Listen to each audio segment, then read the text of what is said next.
Chama, família, cheguei em casa, já fui logo pegando descascando essas batatinhas que eu tava morto de fome, família. Tinha comido nada, os caras não fizeram nem a merenda lá no trampo, família. Eu já tava brocado, ó. Aí já peguei o descascador, tava descascando, era com a faca, família, e botei pra gerar. Cortando aí, né?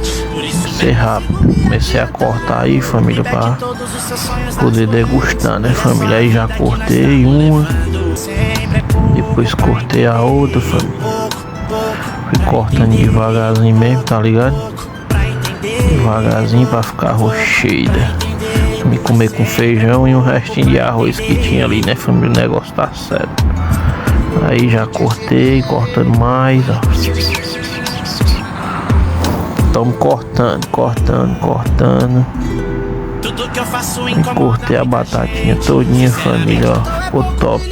Aí, família, cheguei, já trouxe o sal, já comecei a jogar na batata. Botei sal pra rebagaçar mesmo. Passei muito de sal. Daquele jeito, né, família, ó. Batatinhazinha tava rocheira. Batata. Passei aquele salzão de cria. Aí as batatas, ó, frigideira. Botei um olhinho aí, né, família? Porque aí tava na margarina e tava gelada. Botei o olhinho. E pá, fui mexendo pra poder ficar ali naquele jeito, né, família? Daquele padrão. Aí já botei a batata, o feijão aí, ó. Tá top, família, tá ficando top. Aí eu já comecei logo, foi a comer, ó. Pedacinho de abacaxi, né, pra ficar ligeiro, ó. Dando pra dentro daquele jeito, tá uma delícia, família. Uma delícia mesmo. Mas melhor do que isso, estraga tudo. E botando pra torar na batata. Comendo naquele jeitão, botando no bocão.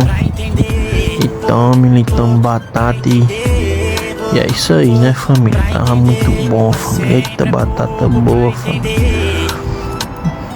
Aí agora, sal. Muito bom.